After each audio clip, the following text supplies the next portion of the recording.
It was good. Very, very, very excited. Very impressed with the turnout.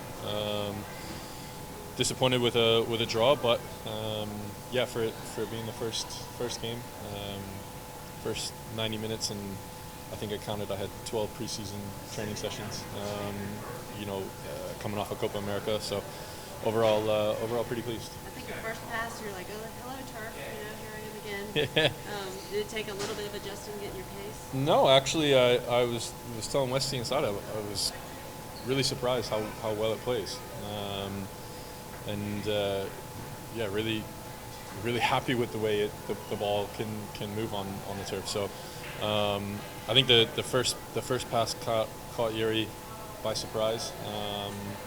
Because I do like to kind of zip those around the wingers, and I don't think he was fully expecting it. So hopefully that we can iron that out. But no, overall I was really impressed with the way the turf is and the way it plays. How was it going against your first club? Fine. It's been so long.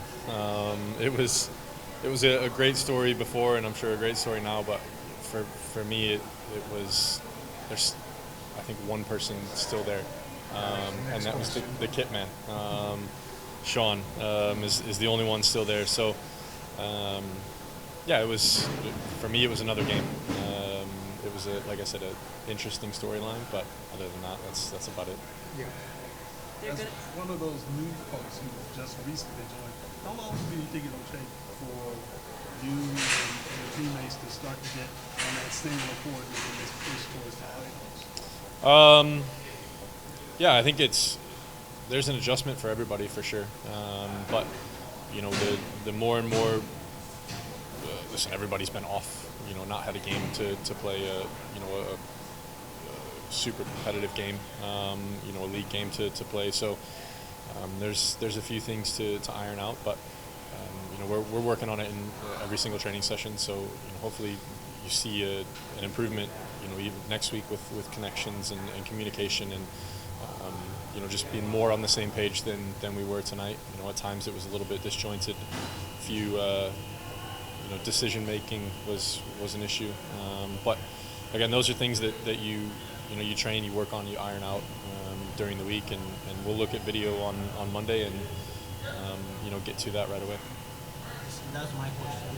That partnership with Milan, how did that go? Your backline and Kalina?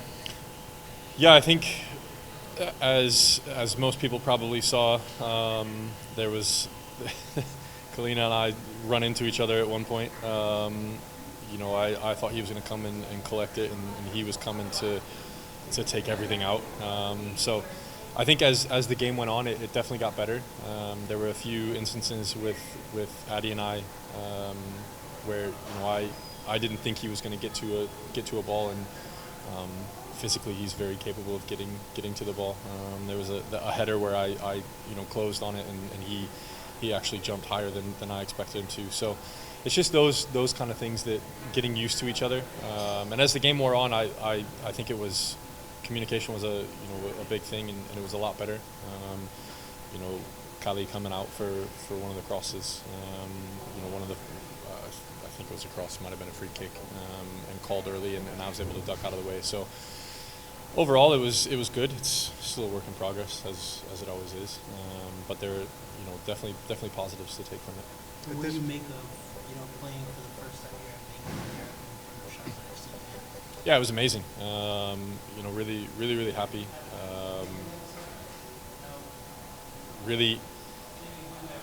Really drives home the reason to come here, with the fans, with the team, the club, everything that the city brings.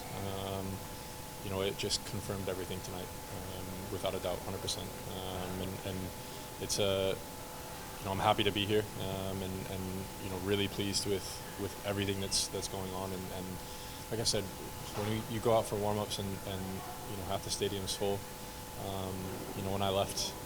When I left MLS, you got maybe 10 to 20 people that were there for warm-ups, and then everything kind of trickled in. So to have that level of support from warm-ups, it just gets the juices flowing, and the adrenaline going from early on.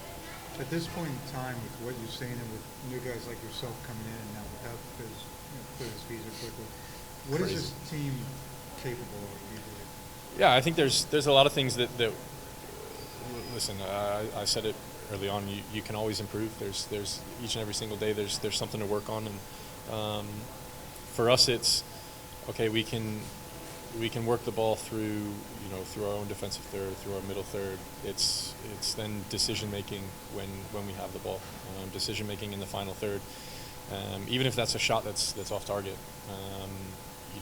We're not a team that we want to get into a transition game in a basketball match. So I think that's something that we need to really need to focus on and pay attention to over the course of the next next week, and really understand that our decision making, our final ball is key, as it is with every team, with every game, and that's something that I think we have been discussing, and something that we need to hammer out even more, because up to that point, sometimes we can slow it down, sometimes we can speed it up, but when we get into the final third and let guys do what they want to do, and let them be creative, we have to understand that we can't give the ball away cheaply, because it puts everybody on the back foot, and I think that's just something that comes with experience. And there was a lot of almost tonight. Yeah, of course. Almost making the connection. I think you saw it with our goal, right? The right pass with the right run, with the right way to pass, puts a guy in on goal and causes problems. We just need to do that more. If we can do that more, then we become a much more well-rounded team, a much more dangerous team in the final third and around the box. Everyone good? All right. Good. Thanks, Tim. No Appreciate it. problem. Kids starting to